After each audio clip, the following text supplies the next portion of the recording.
ሰላም ቤተሰብ እንዴት ናችሁ? ዛሬ ደግሞ በጣም ቆንጆ የዶሮ ጥብስ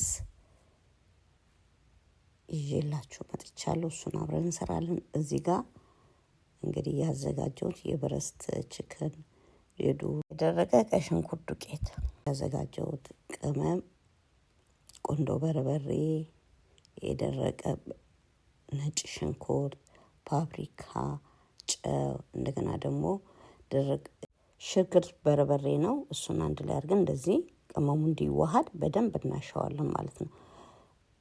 ቅመሙ ወደ ቺክኑ እንዲሄድልን በደንብ እንደዚህ ካዋሃድ ነው በኋላ ግማሽ ሰዓት ፍሪጅ ውስጥ አስቀምጨዋለሁ። ከዛ በኋላ 3 ማንኪያ ቅቤ አድርገን መጥበሻ ላይ ሲቀልጥ 2 ማንኪያ የተፈጨ ነጭ ሽንኩርት አድርገን በዚህ መልኩ እንጠብሰዋለን ማለት ነው። ሁለቱን በደንብ አድርገን ጥብስ እናደርገዋለን። ሽንኩርቱን እንደዚህ ጥብስ ስናደርገው በደንብ ሲበስል ይጣፍጣል ማለት ነው። እንደዚህ አድርገን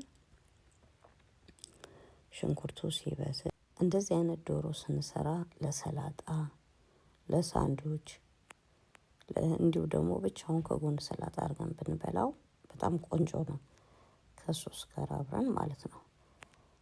እና እንደዚህ አይነት ነገር መልመድ ቆንጆ ነው ለኛ። እና አሁን እንግዲህ እንዳያችሁት ሽንኩርቱ እየደረሰ ነው። እዛ ላይ ዶሮአችንን ጣል ጣል እናደርገዋለን እንደዚህ። ከዛ ብስል ሲል እንግዲህ እናገለባብጠዋለን እና በጣም ቆንጆ ነው የሚሆነው። ስለዚህ ቻናሌን ሰብስክራይብ አድርጉ። ሀሳብ አስተያየት ካላችሁ ኮሜንት ላይ ጻፉ። በጣም ቆንጆ ነው። እንግዲህ አሁን ደርሶልናል። ደግሞ እዚህ ጋር ገልበጥ እናደርገዋለን። ገልበጥ በጣም ሳይቀራ ይኸው እንደዚህ ቆንጆ ሆኖልናል። በጣም ያምራል። ሲበላ ደግሞ ቴስቱ በጣም ነው የሚጣፍጠው። በጣም ቆንጆ ነው እና በምንም አይነት ነገር ለምሳ ለማንኛውም ነገር እንጠቀምበታለን ማለት ነው። በጣም ቆንጆ ነው። እንደምትወዱት ነው። እንግዲህ በዚህ መልኩ ጨርሰናል።